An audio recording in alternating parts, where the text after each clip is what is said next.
Welcome to a special bonus episode of Uncanny Treks where we take a break from the galaxy's two great 90s space station shows, Babylon 5 versus Star Trek DS9, and we take a look at a movie or show that's going on or recently going on. In this case, it's Batman Soul of the Dragon, the 2021 film that dropped on HBO Max without much fanfare a few months ago, but we both really dug it, so we're bringing that coverage to you. I am Bob in Cascadia. That is Matt in the Southland. How the hell are you doing tonight, Matt? I watched a really great Batman cartoon, Bob. This is a good animated movie. Yeah. I don't often like the DC animated movie originals. I think they call them. And not often a fan of them, but this one I was a fan of. It was a really good time. A lot of characters I didn't. I mean, I'm aware of the characters, but I didn't really know much about them. This kind of fleshes them out a little more.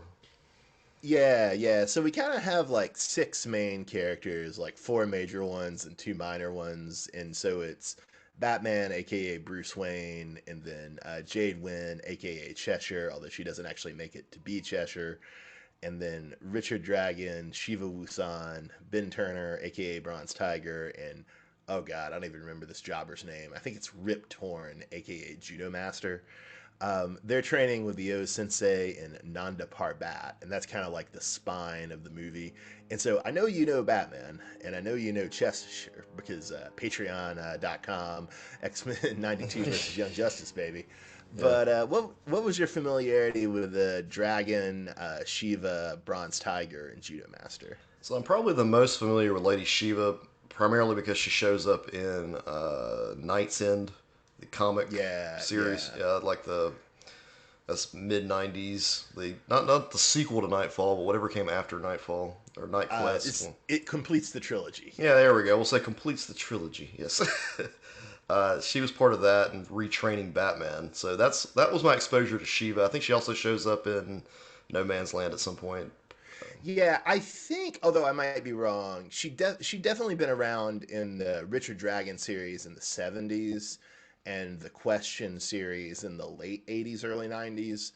But I want to say that her appearance in Night's End is the first time like she really appears in Batman comics, and she becomes a pretty regular feature, thereafter. Like you say, she's in No Man's Land. She's linked up to Batgirl, aka Cassie Kane, aka she's still going by Orphan. Is that what they're calling her now? Correct. Yes. Yeah. And then eventually, I think she even makes something of a face turn and joins old Birds of Prey. Although I haven't read that much of the newer Birds of Prey, so I don't know that I don't know about that. Something on my list to get to because I do enjoy that series. Yeah, and then Bronze Tiger, he was League of Assassins. Yeah, and like Shiva and Dragon, he originally shows up in Dragon's '70s comic, and then I think he shows up in Batman comics in the late '70s too. I want to say because I think some of the plot lines from the Richard Dragon comic got tied off in a late '70s Batman like Ra's al Ghul comic. You remember that trade paperback I used to have? I think it was called Tales of the Demon. Yes, I do remember that. Yeah, I think that story was in there, and I think it's the one where Kathy Kane, the original Batwoman, gets murdered. So yeah, Tiger's in that, and then he's most famous, I think, for his stint in the Suicide Squad in the late '80s, early '90s. I think that's kind of like the signature moment Yeah, for him. but he didn't make either of the movies, Bob. Hmm. They must be keeping him in a case somewhere. Well, I mean, in some ways, it's probably for the best, right? Because the first movie wasn't, I enjoyed it, but it wasn't amazing. And the second movie was more comedic relief, and like Tiger's more of a straight man character. Only other time Bronze Tiger's ever been brought up is when you discuss who could kick Batman's ass in a fight. He's usually like Yeah. he's either like right up there with him, so I know he's pretty good at martial arts. That's about it. Yeah. All six of these are supposed to be, like among the best martial artists in DC. I guess you would have to put David Kane and Cassie Kane up there too, and probably a couple other people I'm forgetting. Right. Yeah. But now Richard Dragon, he's new to me. I didn't know much about him. I feel like he's just like a Bruce Lee ripoff.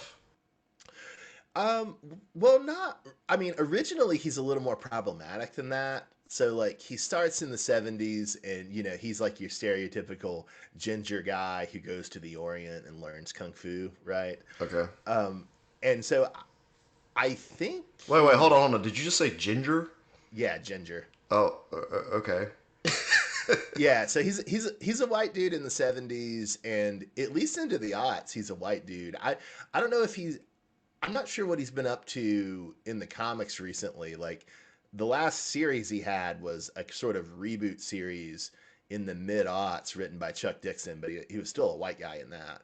So maybe at some point in the comics they made him Chinese, or maybe not. I mean, so he was a white dude for a long time in the comics, but I mean, not a bad character. Definitely part of that martial arts craze in the 70s that also brought you like Iron Fist and Shang-Chi at Marvel. I was He just about to really, say Iron Fist, Bob, because I was like, this. He yeah, reminds me somewhat of Iron Fist. I went and Googled an image of him from the comics because I didn't realize this. Yeah, he's just a redheaded white guy. yeah, and he actually originally was appeared in a novel that Denny O'Neil wrote with some other guy under a pseudonym. They called themselves like Jim Dennis. I think the other guy's name was Jim something. But then they turned that into the first couple of issues of the Red Dragon series, or sorry, the Richard Dragon series in the 70s, and then it kind of went on from there. Yeah, he's a fun character.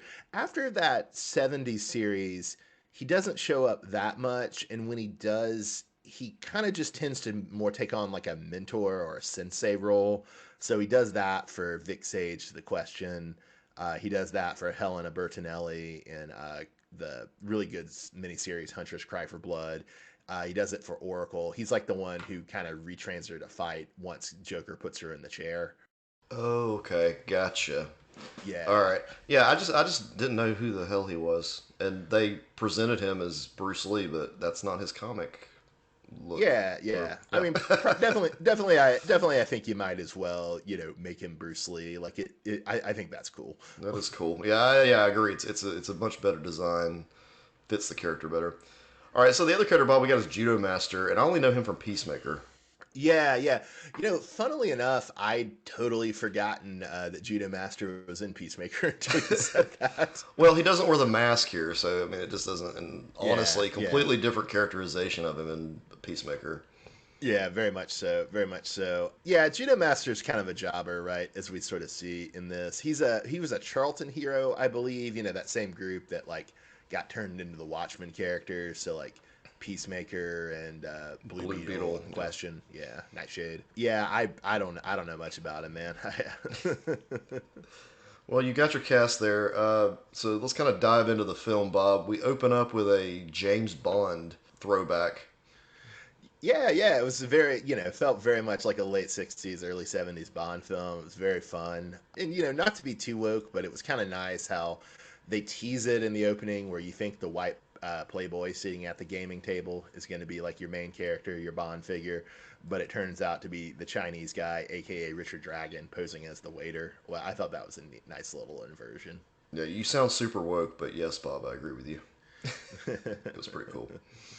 And I mean, it also, you just start kind of immediately with one of my favorite things about this movie, which is just how good the stylings look. Like everybody's 70s fashion is on point. The first group of goons that Dragon fight, they all look great. It's very nice.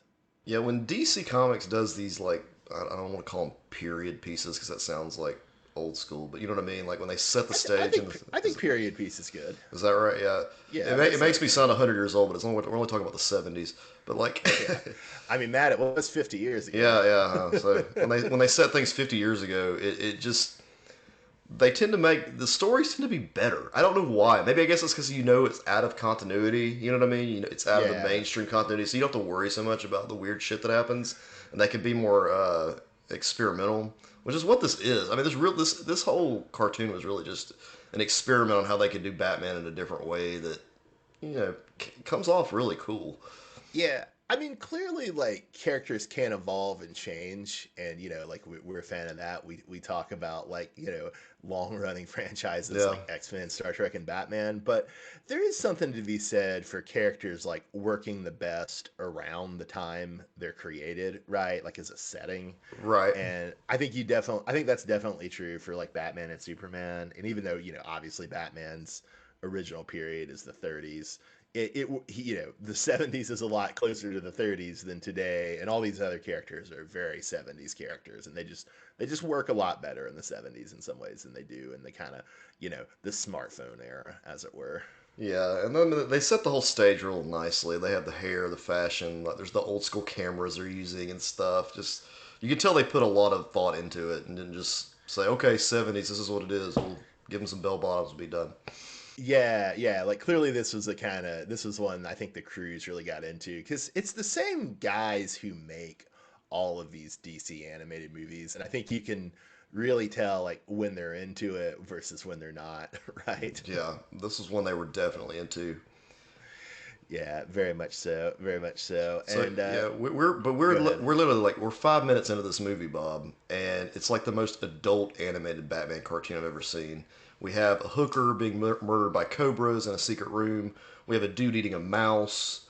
All the women have D cups too. Just want to point that out. Like it's Yeah, it's yeah. weird. It's very, very, very, very, very sexy episode, as it were. Yeah, I didn't give that much thought when I was watching it, but you're exactly right. Although I was gonna ask, I didn't see like the Dark Knight Returns Batman movie, for instance, or the Long Halloween. So you would say those aren't as adult as this? Dark Knight Returns is yes, but this one just I didn't expect it to be this dark, to be this adult, and it is. Yeah, I guess that's what I'm yeah. going for. Yeah. I mean, you got to remember, man, in the 70s, on movie screens, people actually fucked. Like, you saw dicks, you saw people like actually be naked to have sex. Yeah. You saw a lot more casual nudity, especially casual female nudity. Like it was the different and some would say better time. Yeah, those days are gone, Bob. That was 50 years ago. Yeah, yeah. Of course, you weren't even born then, so I don't even know why you're acting like you're from that time. Hey man, because I fucking love 70s movies. That's Yeah. why. Oh man.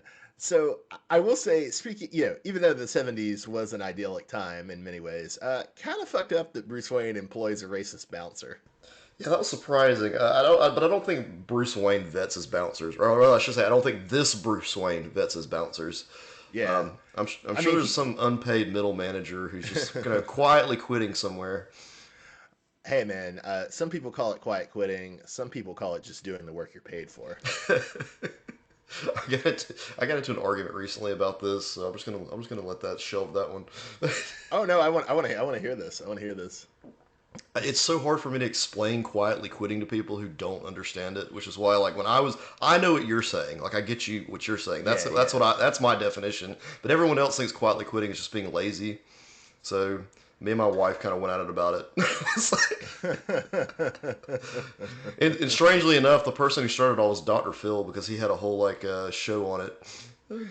About how these goddamn millennials and Yeah, Zoomers aren't pulling their weight. yeah. How you just because you want to do what you're supposed to do during your allotted amount of time you're at work.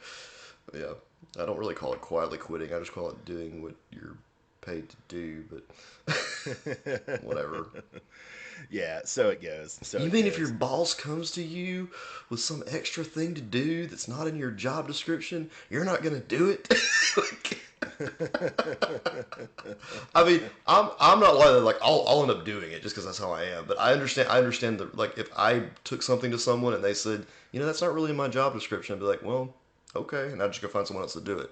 Like, Yeah, I mean, you are trying to climb that greasy pole, yeah, yeah. but you respect that many of us are not. Right, and that's the difference. I think is that I'm like, okay, it's fine. Yeah, yeah, no, man, it sounds like just slow steps to a healthy, more European work culture. Well, we like All right. vacations.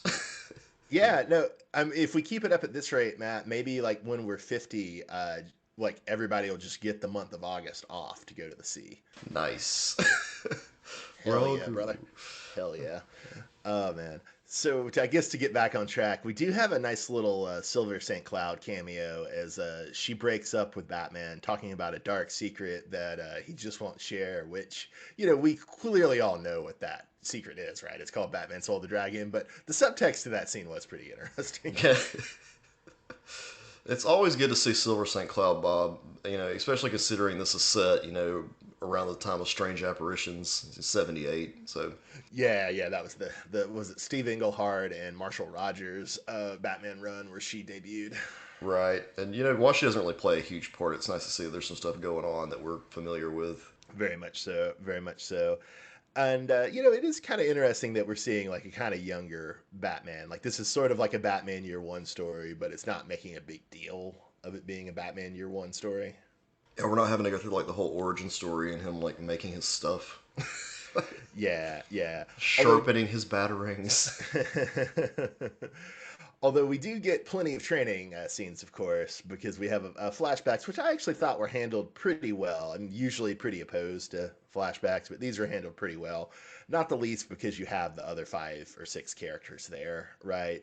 But we flash back to Nanda Parbat, which is, this mystical city hidden in the Himalayas.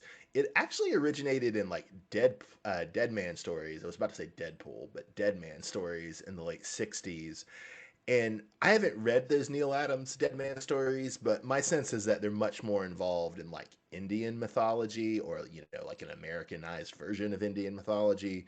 But I think over time, Nanda Parbat is kind of taken to have more of a kind of Chinese mythological association in the later comics. Yeah, and I mean, I guess that makes sense since the Himalayas are kind of in India and China, so at least they didn't, like, Yeah, pick a yeah, mountain range somewhere way off. Try to turn yeah, around. yeah. I guess you can switch between a Tibetan monk and a Hindu Swami pretty easily. Like, Yeah, yeah. And then we meet O Sensei, who also, if I'm remembering right, is from the Richard Dragon series, and it has a fairly prominent role in comics after, including in Young Justice, Patreon.com, Extra 92 versus Young Justice. Bob, it's But page it's patreon.com/uncanny tricks. yeah, true, true, true, true, true, true.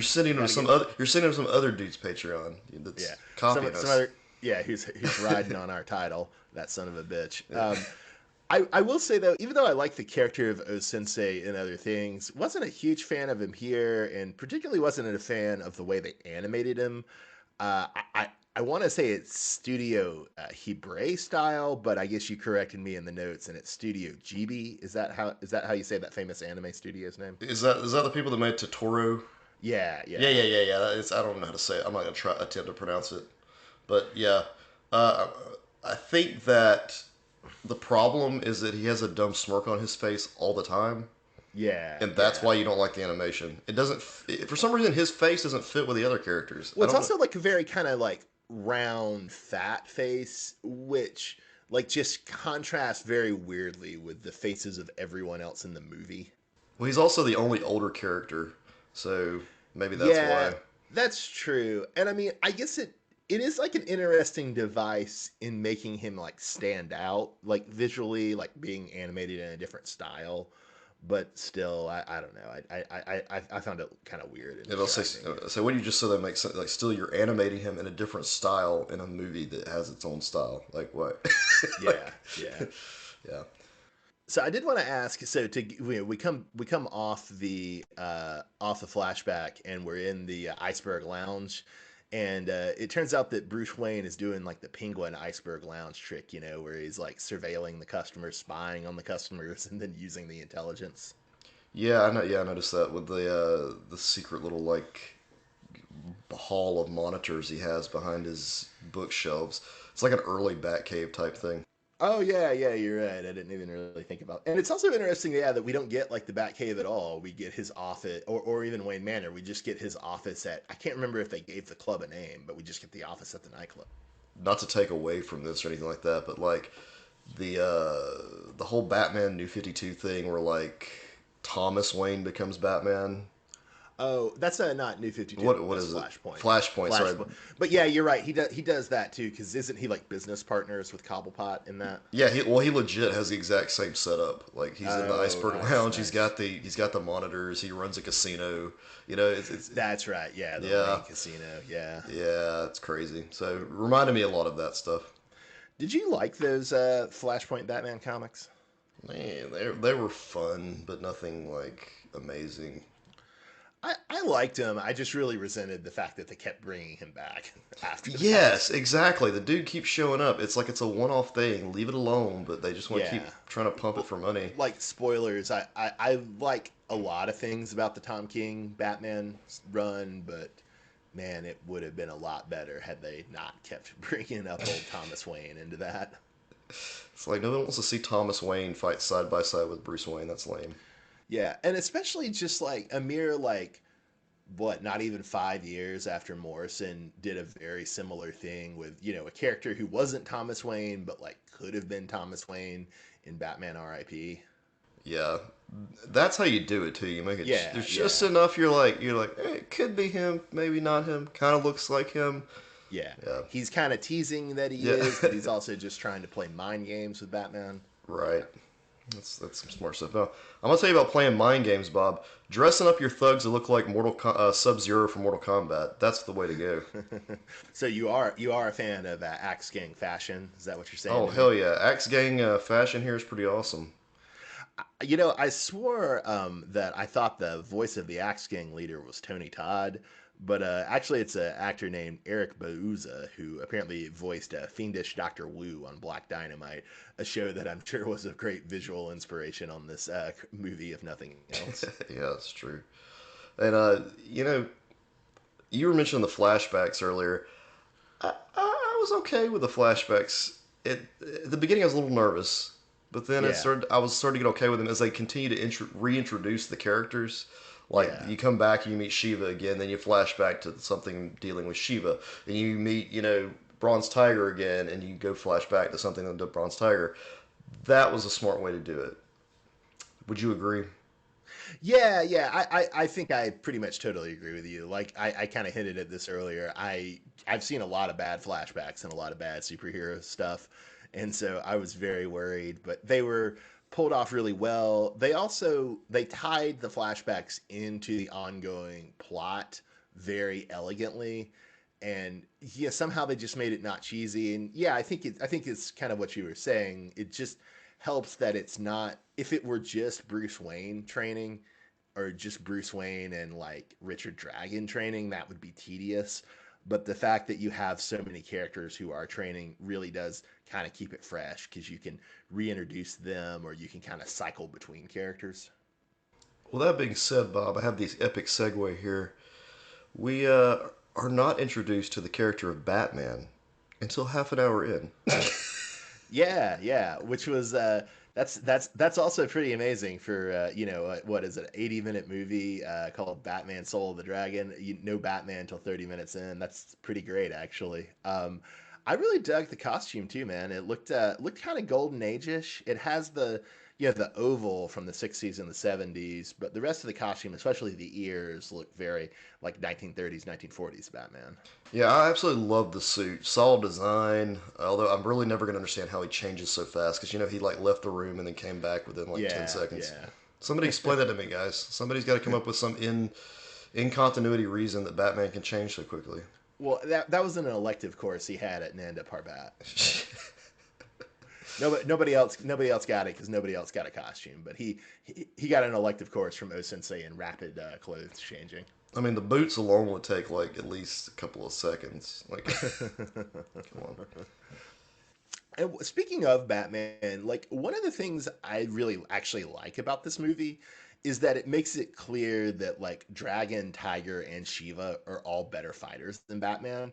And it's just that he's insanely persistent, like which we see a couple times in the training montages, right? We see Bruce refusing to admit defeat when trying to break a rock.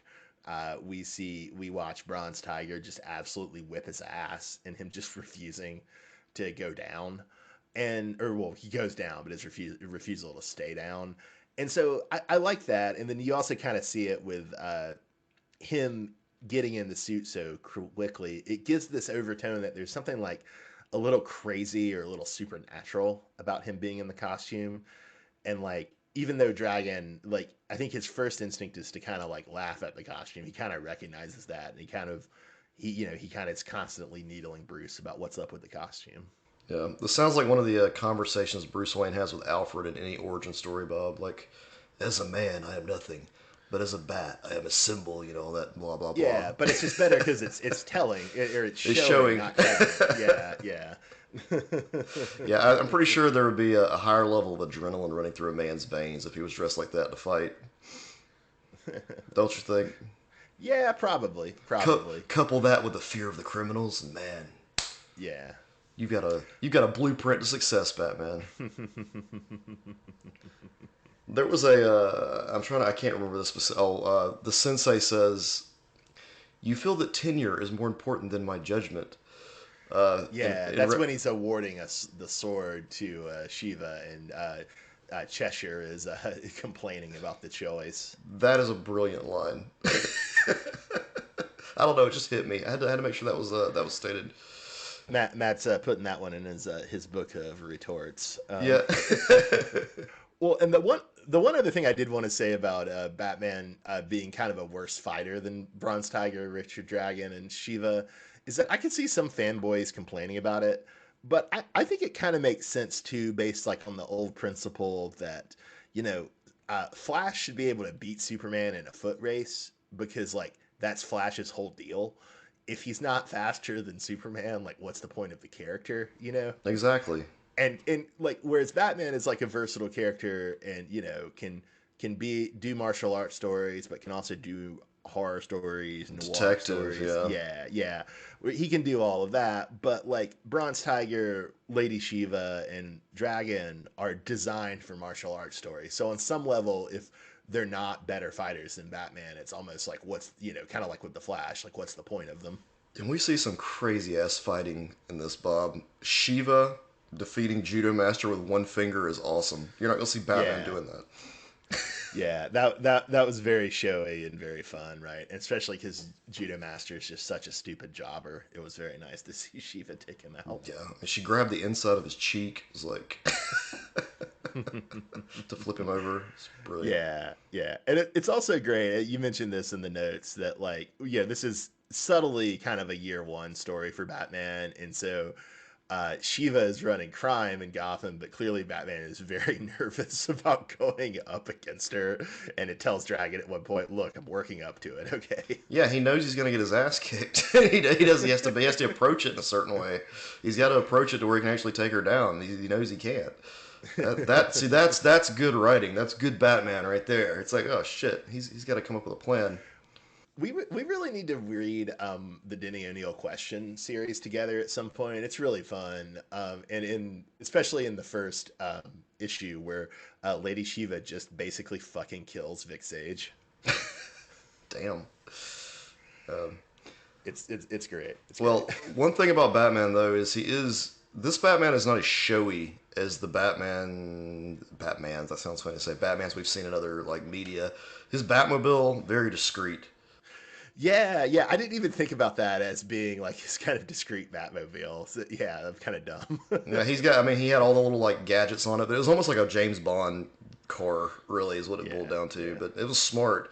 Um, but then, I mean, you get a car chase scene, which is cool. But the only thing that makes this car chase scene awesome is when Shiva cuts a dude's head off. Bob Yeah. just flat She out cuts goes his head hard, off. man. She Yeah, goes hard. and they show it. It's fucking insane. I did want to ask. So right before the car chase, when they go to like Shiva's little crime lord arena, we see her just absolutely wax some Australian dude. Was it? Could you tell if that was supposed to be anybody? I kind of thought it was, but I couldn't place him. I couldn't tell. I tried to think of who it could be, but no, not a clue. Reminded me of a dude from Mortal Kombat, but that doesn't Okay. doesn't look like him. So I think rather than like being a DC character, maybe he was just supposed to kind of be like a martial arts movie archetype. But yeah, maybe he's some obscure Australian martial artist that I don't in DC that I don't know. we got to add in that he was mustached. So yeah, it's like Yeah, he's yeah. like that '70s karate mustache kind of guy. Yeah, very much so. You Very know, much you know what so. we're talking about if you see it. Yeah. Watch Well, this and film. even and even though this film is very much, martial arts and like James Bond first and foremost, it also goes in a little bit of Lovecraftian direction with like the Cobra cult and the Cobra god who waits beyond the Nanda Parbat gate, Naga, I believe the Cobra god is. And so that was kind of fun. Like Judo Master having this kind of like crazed Lovecraft protagonist obsession with Naga was pretty interesting. Okay, this is not the first time I'm going to make a comparison to everyone's favorite G.I. Joe, but Oh God. the creatures who come from the gate look just like Globulus from the G.I. Joe movie. Globulus was an ultimate, like, a failure as far as everything Yeah. goes, like, just a Yeah. dumb character, but they do look like him, and I thought they were way cooler here. But there's, Yeah. Well, I anytime mean, you bring in it's the one syllable name, man. Naga, much better than Golobulus. Globulus, yeah, but anytime you bring in DC Cobra with a K, you're going to start comparing it to Cobra from GI Joe, and a lot of these things are they predate GI Joe, but I like to point them out. Yeah. Well, I think you're right. I mean, definitely the martial arts characters and the Cobra character and the Yeah, Cobra cult yeah, predate GI Joe, but I think you are right that GI Joe the movie is probably the a big like inspiration in how they portray like the fights with like the Cobra monsters. I yeah. think you are right about that. Yeah. The animation too is slightly similar. I'm not gonna say it's like the same, but the animation Yeah. is very reminiscent of, especially when they put the monsters in. Yeah. I guess to transition from the Lovecraftianism of it to one of the other nice things about having the kind of four main characters of Bronze Tiger, Shiva, Dragon, and Batman is that it allows for a little bit more like humor and camaraderie. So like the scene where you have like everyone digging Bronze Tiger's name is pretty funny. Yeah, stuff like that. Like people just kind of like catching up, making fun of Batman for wearing a costume, that sort of stuff. Black Samurai, had they called Bronze Tiger that name, would have been a very, very dumb name. Would have been like the unholy union of the Super Friends of Black Vulcan God, and Samurai. Black Yeah. Samurai. Although there actually is a pretty fun movie called Black Samurai, just for the record. It's All a right, Jim well, Kelly movie, if I'm remembering may right. have, may have to check that out. But my first exposure to Bronze Tiger Bob was the DC trading cards we used to have. Yeah, yeah, he was They in those, wasn't he? Yeah, there was one card, but it was like I felt like I had 100 copies of it. They recently released a book of Jim Lee's X-Men cards, Hmm. but I feel like they should do the exact same thing with those DC cards. I have no Well, interest in the Jim Lee until cards. until they do, there is a very cool Twitter account that tweets one of the DC cards a day. Oh, nice. Yeah, yeah, we follow them on Twitter. They're Well, they're cool. we'll check out our Twitter to follow them on their Twitter. Um, Yeah, yeah. DC Cosmic Cards, I believe, is the name of both the series and the account. let me ask you this, Bob. Though, why was Bronze Tiger cosplaying Luke Cage? Well, it seemed like a kind of interesting choice they made to. They only wanted to go with like one. Well, I guess really two people in costume, right? So you have Cobra in costume, and then you have Batman in costume. And they did, not that Dragon and Shiva don't usually wear costumes, right? But Bronze Tiger usually does. He has this kind of like gold, like leopard print costume, and sometimes he wears a tiger mask. Sometimes he doesn't. But they decided to not to. I think they decided wisely to keep the number of costumes down, and so they wanted to give him something distinctive. And yeah, I maybe wasn't the best thing they could have offered him, but It's fine, except they have this. It's the same color scheme. It's the yellow top, blue jeans. Like, why can't they pick a different color top? Make it red. Make it blue. Who cares? Just make it. But they had to make it the exact same color. It's like it was It was like a palette swap. Tiger really likes the bronze Yeah. colors. What do you want? What do you want from him? What do you want from him? Yeah. I guess Yeah. that could explain some of it, maybe. So I will say 2021, 2022 really have been the years of child sacrifice in superhero movies. We got Cobra trying to do it here. We had Christian Bale trying to do it in Thor 4. Yeah, Shiva sums it up nicely, saying she'd throw baby Hitler, bassinet and all, into a volcano. That was a fun Shiva line. Yeah, And that, that's an exact quote from from this movie. yeah.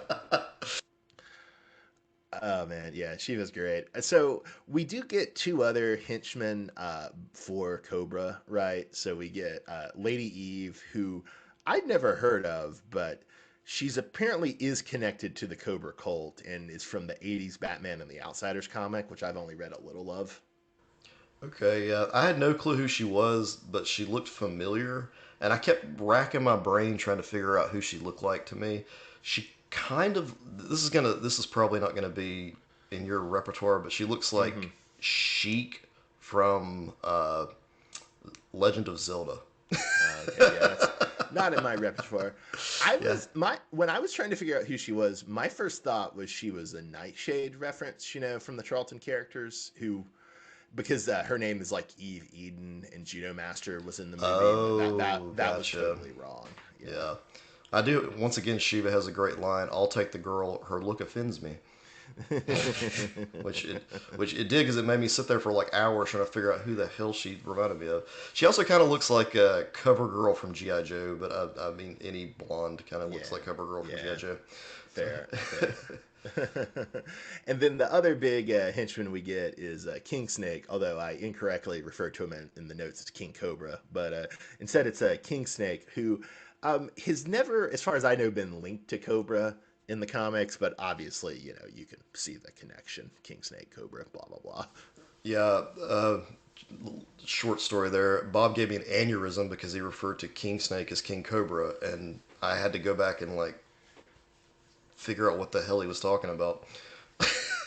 Yeah, I mean, there was a snake character named King in the movie, Matt. That took a lot of reaching for you to find, I'm Yeah, sure. it hurt my head. Anyway, but King Snake though was the father of Bane, correct? Yeah, I think that's the direction they finally went with it, right? Because at first they were teasing that like, yeah, Bane was Batman's half brother, and then I think they said it, they revealed it was King Snake. I more remember King Snake from that early '90s comic I had that I think was Chuck Dixon and Tom Lyle, but it was like an early Tim Drake as Robin, and Yes. yeah, it was them fighting King Snake and the Ghost Dragons. I mean, really, all this guy has going for him is he's got a snake tattoo on his chest. That's about it. Yeah, yeah. It's cool. It's a cool tattoo. And Andy's English, right? So you got the stupid accent and what have you. Yeah, it translates really well to comic books. Anyway, anyway, I'm gonna shift over here, Bob, to King Cobra. Now, King Cobra predates GI Joe Serpentor, even though they look the exact same. I mean, same those coat. are those are certainly all words you just said, man. Yeah, Serpentor looks Well, actually, exactly they're like not. Serpentor is not a word. To be fair. Serpentor's a name, and Yeah, I know. he's the name of a character that looks just like King Cobra. Like they copied him like almost exactly. Even with the blindfold, Maybe. I and don't know. but he does have the Cobra chest tattoo. No, you're confusing King Snake, Bob, and King Cobra once again. I just said King Cobra predates G.I. Joe Serpentor. King Cobra and Serpentor look the same, not King Snake. King Snake is just a shirtless dude with a cobra tattoo on his chest. I wish just dead silence came across as funnier on a podcast. I feel like how I should greet that. I'll tell you, Bob. This is why I had an aneurysm when you put the wrong name down because they're two different characters, and then on top of this, you have the copycat characters with But Serpentor. King Snake has a cobra tattoo, right? Or is it a King Snake tattoo? Oh, he has a King Snake tattoo. Sorry. See, I screwed up there too. That messed me Well, up. no, I think I screwed. I don't know. I'm confused. The listeners are confused. Let's keep moving. Sorry, listeners. All right. So, My question to you, Matt, was so in the fight with the German Snake Man, when Batman pulls out the mace, was your first thought bat shark repellent or bat snake repellent? when I originally read the notes, I was watching and reading the notes at the same time, and I saw you wrote the word mace, and I was thinking he was going to pull out like a thing to hit somebody with. Ah, yes. I kept looking forward to it, and that didn't happen. Sorry, dog. Yeah, he's not Yeah. Hawkman. If he used a mace on that would be in copyright infringement on Hawkman. He can't do that. Yeah. This Batman's kind of weak, Bob. You can't be pulling out that stuff. Pulling out mace. Come on, who does that? That's his gadget. Well, I don't think Bronze Tiger was criticizing the use of mace. I think he was criticizing the unimaginative use of mace by not setting it on fire. To be clear. He said pack something with a punch next time. Yeah, yeah. Which that he meant set it on fire. I don't know. It made me want to go try that with Mace, but that's probably It's probably a bad idea. not a good idea. Yeah, yeah. Well, I will tell you a really good idea, Bob, though, is breaking a sword with a karate chop. That's a good idea. Because, For Shiva, Matt, not for you, yeah, but for Shiva. damn, Shiva breaks a sword with a karate chop in this film. It is the Yeah, coolest yeah. thing. Another good idea is how Dragon distracts King Snake. So King Snake is blind, going off audio input. So Dragon just throws a bunch of pebbles at him to distract him. And it was also kind of a neat little callback to O Sensei's speech to Bruce Wayne about how even if he broke the rock, there would still be pebbles. So I guess if King Snake and Matt Murdock got in a fight, Bob, Matt Murdock will probably kick his ass. I mean, Matt Murdock does have some kind of unfair advantages there, yeah. Yeah, true. So I have to say, I was a little disappointed that the big bad just turned out to be a Cobra-ized O Sensei. Maybe that's just because I don't like the O Sensei design. Yeah, I mean, who else could it have been? I mean, I don't know. They didn't pay me to write it. It could have been it could have been some other martial artist, I guess. I did, don't know. did you think Judo Master was going to come out of there after getting gobbled up by the snake demons? I did because this was the second time I'd watched this. I thought Judo Master had a larger role. He did not. I mean, No. I wasn't. Not that I was disappointed in that. It was just I vaguely remembered him being more important than he was to the movie. Yeah, I really got the Wizard of Oz vibes though, Bob. When Sensei comes out, he like points out each karate fighter's flaws. Yeah, yeah. Although, like, and he also kind of makes the Batman's inferiority compared to the other three pretty explicit when he asks what he has that the other three don't have, and Batman kind of interestingly answers that question of Cobra O Sensei by throwing his bat cape around his head and breaking his goddamn neck with it. This Batman kills Bob. This film is now shit. Batman doesn't kill. Well, Just, so I just kidding. That was awesome. Bat Batman does kill in this movie, but he's only killing like interdimensional snake beings. So I think you can give him a pass on that, you know? Life is life, Bob. Nah, dog. It's like life is not life when you're an undead. It's the undead body of your master possessed by a cobra demon. Those Cobra demons were just going to work, and Batman puts the cape around a dude's neck, snaps his neck, and you hear the neck crack. Yeah. And it is awesome. Although it was also awesome in order to preserve the no killing rule when O Sensei rises up with his broken neck and keeps fighting. Batman's That like, was also pretty awesome. yeah, Batman's like, I knew that was going to happen. That's like, he he knew the neck break wouldn't kill that guy. That's why he did it. So we do see our four intrepid heroes defeat Cobra O Sensei and give their master peace, but instead of having one of the characters sacrifice themselves to close the gate, we just see all four plunge through the gate to go kick Naga's ass. So did you have it? But obviously we don't have any resolution on that. Did you have any thoughts on the kind of open ending? That's all I could think. All I could think of, Bob, was Mortal Kombat. It was like they could have made a fighting game right here. You got four good guys, give me four bad guys. Oh yeah, yeah, just a lot of Cobra demons that they fight. Yeah, Yeah, they're like trapped. They're trapped in this alternate universe. Pick your fighter. It was so cool. It was Mortal Kombat for sure. But here's the thing, Bob. This is it, and we'll talk about this a little later maybe. But I don't need a fucking sequel. Don't make a sequel for this film. I don't need to see these four characters fighting demons. I don't need to see it. I'm satisfied with the ending you gave me, even though it is open ended. I'm yeah. satisfied with it. So I agree with you that I don't actually want a sequel of them like fighting in the hell dimension with Naga's acolytes. I agree with that. Although if I probably wouldn't play it because I don't game, but a game sequel to that would be fun. But I don't think they'll do it. But I wouldn't mind like seeing quote further adventures in this world. Oh yeah, further adventures in this world, yes, would be pretty cool. But they got to, I mean, the setting in the 70s, maybe with a couple of other heroes, would be a good idea.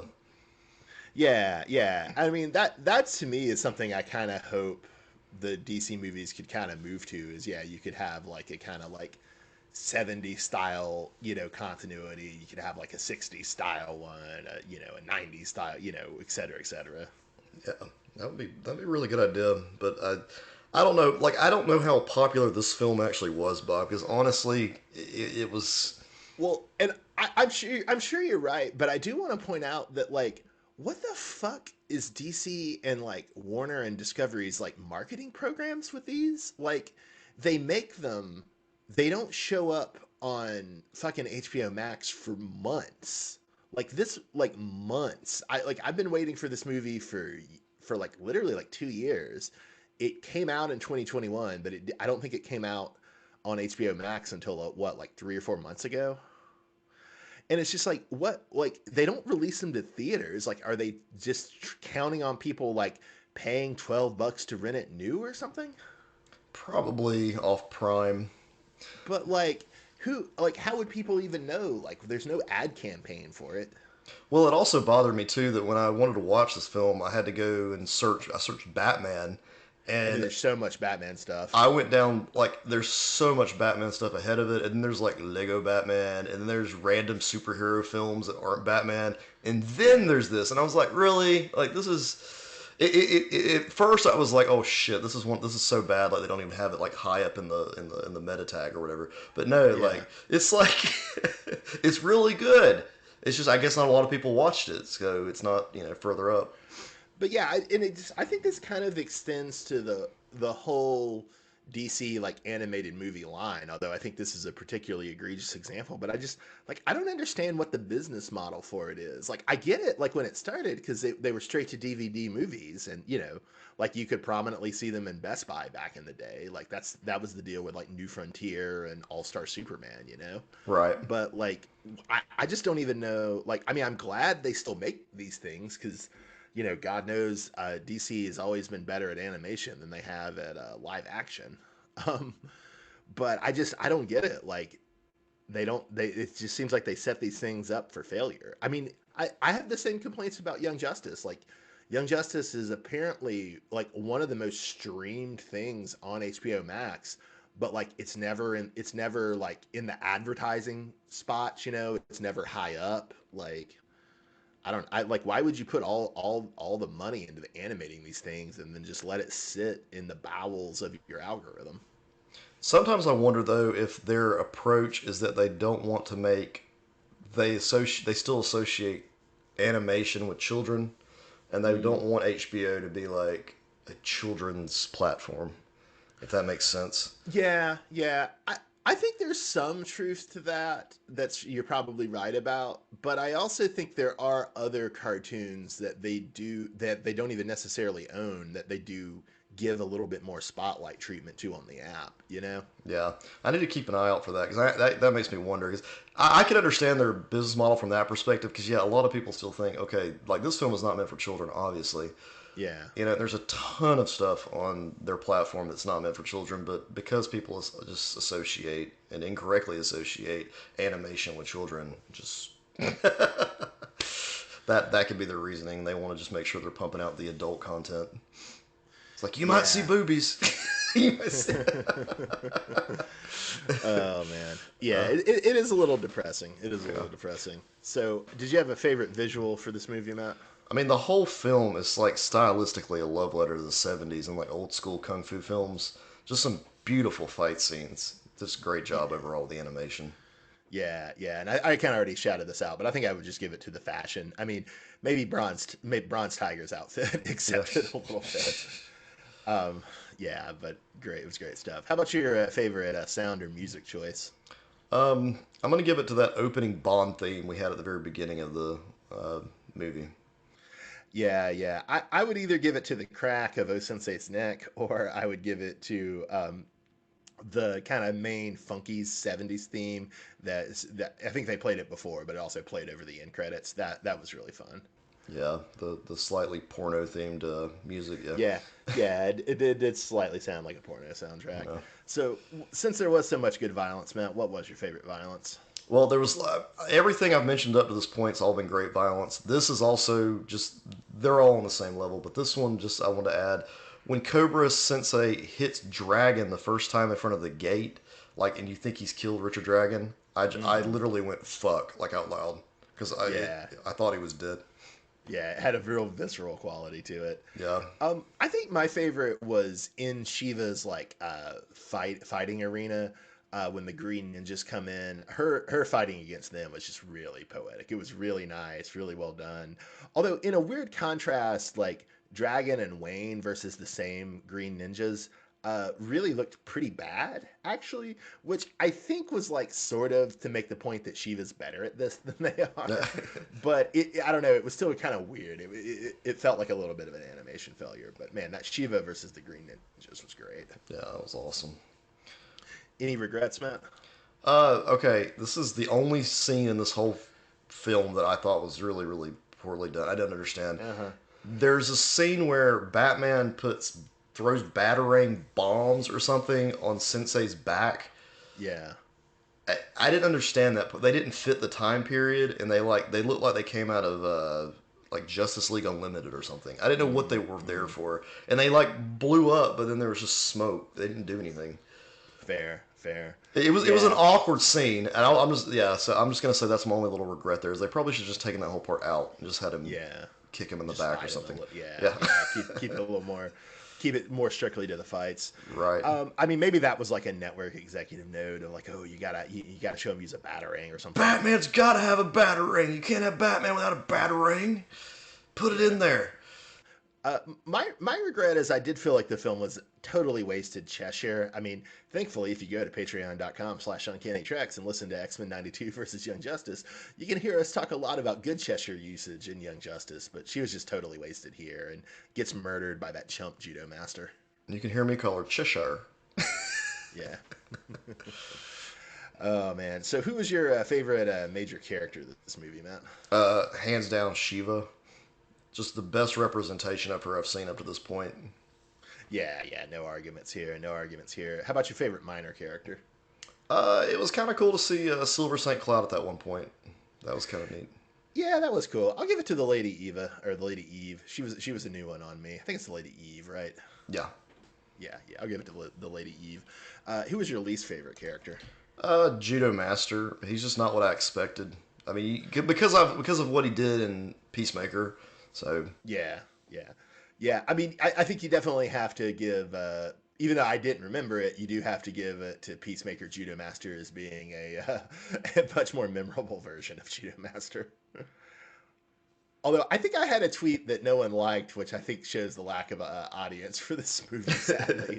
But I had a tweet. I had a tweet that I was pretty proud of. That was like, between the Peacemaker show and Batman: Soul of the Dragon, 2021 is the Judo Master Renaissance. yeah, he's making a comeback. Make it a comeback, guys. Oh man. So, given that I have a disease, I have a fever, and the only prescription is ranking things. I thought we could rank the Batman Oh God. animated movies. All right, Bob. Yeah, I was not looking forward to this. Okay, here we go. So, if I had to give the best animated Batman movie, Bob, is always going to be Mask of the Phantasm. Everybody Yeah, says yeah, it. Everybody knows it. Just go ahead and put that number one. yeah, yeah, yeah. All right. After that, I'm gonna go with Sub Zero, just like you did in your list, because All Sub right. Zero Yeah. is a fantastic tale of Mister Freeze. Okay. A tale Okay. is a tale as old as time. All right. Then I'm gonna go with this film, Soul of the Dragon. Oh, interesting, interesting. Yeah. Okay, you like it? You like this better than Return of the Joker? That was going to be my big Yes. question. Yeah. I'm gonna go next. I'm gonna go Under the Red Hood. Ooh, ooh, really putting Under the Red Hood up there, above Return of the Joker, even. Yeah. Then I'm gonna go with Year One. Year one was not good, Matt. Come on. Then I'm gonna go with The Dark Knight Returns, which you don't have on this list, so you probably didn't Because watch I've it. never seen it. All right, then I'm gonna go with Is that both parts, Matt, or just part? just do one part. I don't want to have to split that up. Jesus Christ, I don't have time for that. Uh, then I'm gonna go with Return of the Joker. Damn, son. Yeah. Then I'm gonna go with Gotham by Gaslight. That was like surprisingly good, right? Yeah, I mean it wasn't great or anything, but it was all Yeah, right. yeah, like not amazing, not worth us even talking about, but still surprisingly good. We'll do the Gotham Knight anthology after that. Yeah, yeah. If people don't remember, that's the series of short films that are nominally set in the Nolan verse. Okay, Mystery of the Batwoman would be next. Oh, not a fan of Mystery of the Batwoman, I Not a see. fan of that film. And then I'm gonna do Batman versus Harley Quinn. Okay, so you watch that too and agree that it's Oh, it was just terrible. yeah. Well, and that might be the last bit of the DCAU or DCUA continuity, man. And DCAU. that's what makes it 100 times worse. Yeah, yeah. It's like bad enough on its own, but man, Stick Batman versus Dracula after Gotham Knight, but before Batwoman. did you watch any of that? So that's from the Batman uh, series, right? Yeah, I did. I watched a good bit of that, but not. What's your feelings on that? I was debating about maybe trying it after I finished Brave and the Bold, which I'm sure is months away. I don't care for the art style as Yeah, much. that was kind of my thinking when I was watching Batman versus Dracula. Don't care for the art style as much, but it really gets kind of it gets really cool towards the last season because they bring in all of these like Justice League and everything. They almost try to make their own continuity. Yeah, yeah. It's really I have been curious to see some of that. I appreciate that they had to go in a different direction with the villains, but like from what I've seen of the direction they go, I don't like it. But I mean, you're coming right after the kind of iconic Batman the animated series. You got to do some things differently. I get that. so you've heard my rankings, Bob. Let's hear your rankings. Okay, so I've got my rankings, and then I've got something I'm reconsidering. So I rank it Mask of the Phantasm, Sub Zero, Return of the Joker, Soul of the Dragon, Mystery of the Batwoman, Under the Red Hood, which I will say I have to compliment you for making me watch that because I assumed it would suck, and it's not amazing, but it's pretty solid, and it's much better than the comic Under the Red Hood for sure. I agree. Uh, then Gotham by Gaslight, then Batman versus Dracula, then the Gotham Knight anthology, then Year One, then Batman versus Harley Quinn. Okay. And so the thing I'm reconsidering is I was arguing with Noah about this over beer Saturday night, and he doesn't actually like Sub Zero very much, or at least he thinks it's fine, but he thinks it's basically just a glorified two-parter, you know. Yeah. And he would put Soul of the Dragon number two after Phantasm. I don't. I think I still like Sub Zero better than Soul of the Dragon. But given that both you and he put Soul of the Dragon over Return of the Joker, you are making me reconsider that. Yeah. Sub Zero. I agree with him saying that it could have been just a two-porter, but that's what that's so good. Yeah. like And that's and my defense of it was in all of the, even though like all of the Batman the animated series movies, except for Mask of the Phantasm, are basically just glorified two parters. The higher production values of the movies of Sub Zero, Return of the Joker, and Mystery of the Batwoman, I really like. Like they're very. Granted, it's diminishing returns. Like Return of the Joker is cheaper than Sub Zero, and Mystery of the Batwoman is cheaper than Return of the Joker. But I still like the budget, and I think they're still very pretty. So that's one of the reasons I'm so fondly inclined to them. the one of the only reasons I put Return of the Joker lower than you is because I just could not get into that film. And there were too Mm. many damn versions, and maybe I just watched the shitty version the first time around. Maybe I watched like an edited version. Yeah, I don't know, but I just never could really. It never really caught with me. It's not bad by any means. It's yeah, a good yeah. film. It's just not up there with some of these other And things. I don't think this is as true for you, but I think one of the things for Noah holding him back is he's not a big Batman Beyond guy. Yeah, and I've read all the comics, or not all of them, but a good chunk of the Batman Beyond comics, and they're way better than the show. Oh, and are these the animated style ones, or are these the ones with that kind of like realistic art? I think the ones with the realistic art. Although I've read some of they're I, based on the so I comics. I struggle with those, man, just because visually, like I mean, I'm sure they're good, and I should probably give them a chance, but like just visually, that Batman Beyond suit, like To me, it needs to be drawn in the Bruce Timm style. If Yeah, it's drawn like in a realistic style, that I find that kind of rough. it's kind of cool. You haven't played enough video games where that's your, like your alternate attire, Bob. Then you get used to it. Uh, to just get inoculated. Yeah. All right. Did you have another point about the Batman movie rankings, Matt? Not really, no. Other than the Batwoman film, I ranked way lower than you because I did not like that film. I thought it was lame. It has its weaknesses, but I still like it. It's so I have like it's so immemorable that there's nothing like I just don't have any. Definitely some weaknesses. Definitely some weaknesses. But I will agree. You mentioned Batman versus Harley Quinn. That is just a suck fest. That's a terrible film. Yeah, I mean it's emblematic of all that's bad about the DCU animated original movie line. Just like it's adult but in a stupid way, and it's just kind of lazy and cheap and short. Right. Yeah, yeah. All right. Speaking of the DCU animated original movie line, I also wanted to rank the ones of these we've seen. So this is not all DC animated movies. These are just the ones they've been putting out over the last 15 years under that line. Okay. So, do you want me to go first on this, or do you have rankings for this? I haven't watched all of these, so I'm gonna let you just go share your list, and maybe I'll just pipe in. Okay, okay. So my favorite was Justice League versus the Fatal Five, which is also in the DC animated universe continuity, right? And came out right before Batman versus Harley Quinn. And honestly, it's not really designed to be an end to that continuity, but it would be a much better end to that continuity than Batman versus Harley Quinn. Right. And so I really love that movie. I think it's great. It has the Legion in it, and I'm a big Legion stan. I'd go Soul of the Dragon number two. There was a Justice League Elseworlds called Gods and Monsters that I was just really surprised by how much I liked. I'm alone on this, I guess, because like Noah does not care for it at all. But I really liked Gods and Monsters. I put it number three. I'd put Under the Red Hood at four, and I'd put All Star Superman at five. And my thought process here was that Under the Red Hood made a bad comic pretty good, whereas All Star Superman made an amazing comic pretty mediocre. Yeah.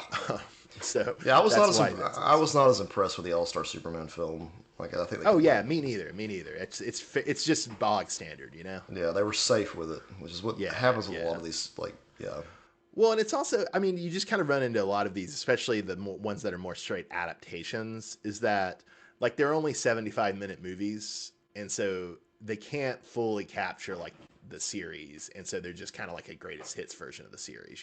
right. I'd go Gotham by Gaslight after that, Gotham Knight after that. And this is where I really start hating stuff. I hated the New Frontier movie. I hated it. I don't like the comic very much either, but I really hated the movie. I really did not care for the Year One adaptation and thought it was very poorly done. I hated Batman versus Harley Quinn, and the absolute worst one I've seen was Justice League Dark. I say that as somebody who really loves DC supernatural stuff. Justice League Dark was just abominable. It must be terrible. Yeah, it must be terrible because you love all that stuff. Like that's always been one of Yeah. your little areas. Yeah. The only film I'm not seeing here, Bob, you don't have Hush. I didn't see Hush, Doug. You didn't see Hush. Well, I'm Didn't see telling you, Hush. if you watched Hush, you would probably put it right after Under the Red Hood. In the sense that it like makes a terrible comic kind of okay. Yeah, I think you should. Okay. I think you should totally watch it. All right, maybe I'll watch goddamn Hush. All right, so we kind of already covered the issue of a sequel. I did want to ask you kind of what your thoughts on the other new or upcoming DC animated movies are.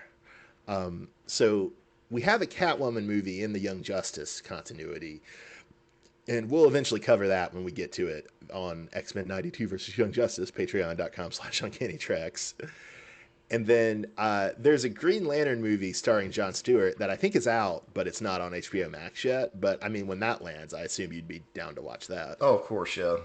Yeah. Thank God it's Jon Stewart. That's Thank God. Thank God. Yeah, no, if it were Hal Jordan or Kyle Rayner, I wouldn't ask you to watch it. And then we're supposed to get a standalone Super Sons movie later this year, which I would also be down to watch that. That'll be interesting because it's a lot of like continuity right there that they've never covered in the animated series before. Yeah, as I understand it, because they have two different like ongoing continuities with the movies, and as I understand it, it's not going like one is wrapped up and they're doing the new one now, Yeah. and but my understanding is the Super Sons is not going to be in either. Oh wow, that'll confuse the hell out of everybody. Okay. Well, I mean that's always been kind of the issue with these DC animated ones is you have like multiple continuities in them, you know. Yeah. And then there's another Elseworlds Batman, which is the Lovecraftian one, Doom that came to Gotham, which you know I'll give a watch. Hmm. I haven't heard of that one yet, but that does sound pretty cool. And then Doom that next, Doom that yeah, came to Gotham is the name. yeah, it's the one Mignola wrote and I think did the cover for, but didn't do the interior art for. I can't Okay. remember who did the interior art. And then in 2023, in theory, we're supposed to get a Legion of Superheroes movie and a Milestone Universe film that's like supposed to have like Icon and Static and Blood Syndicate in it. Yeah. I'm I'm kind with the changes at HBO Max that are coming and like Discovery like merging with Warner's. I'm kind of pessimistic that we'll get either of those. I really want to see both of them. I really love Legion and I really love Milestone, but I'm kind of afraid that neither of those is going to come to pass. Yeah. Everything's kind of on the chopping block at this point. So Yeah, I think we're probably safe for the Super Sons and the Doom that came to Gotham, you know? right. But I those mean, seem I like don't know. they, I don't yeah. know, Bob, though, because they canceled a whole damn movie that was already done. So, yeah, Yeah, yeah. Although, I mean, part of that though was that they were still going to have to spend a lot of money on post production, and they got a huge tax break for canceling it, right? true. Yeah, Which I don't think the same. I don't necessarily think the same economic incentives would apply to Doom yeah, that came to Gotham or right. to Super Sons. Yeah, not to the animated pieces. Bob, why don't we close out with some martial arts movies that we would Yeah, suggest? yeah. What's your big recommendation, Matt? I'm suggesting Jackie Chan's Drunken Master, the original, not the Hell remake, the yeah, brother. original. Hell yeah. Fantastic film. I'll go with Five Deadly Fucking Venoms. Actually, just Five Deadly Venoms. No. It came out in the late 70s. It's a Shaw Brothers film with masked martial artists all fighting in different styles based on venomous creatures. And it's also, I always call it kind of like the Shaw Brothers do the Shield because it's kind of about crooked cops. Oh, And I really love Five Deadly Venoms. It's one of my favorite Shaw Brothers movies. So I'll recommend that.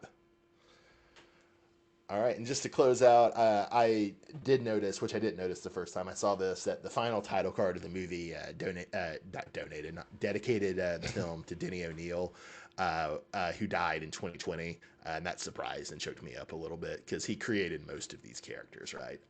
And yeah, R.I.P. Denny. yeah. All right then. All right. Well, this has been a bonus episode of Uncanny Treks covering Batman Soul of the Dragon. Check us out on Patreon. Check us out doing the two great 90s space station shows, Babylon 5 versus Star Trek DS9. I am Bob in Cascadia. That's Matt in the Southland. Have a great night, everybody. Thanks for listening.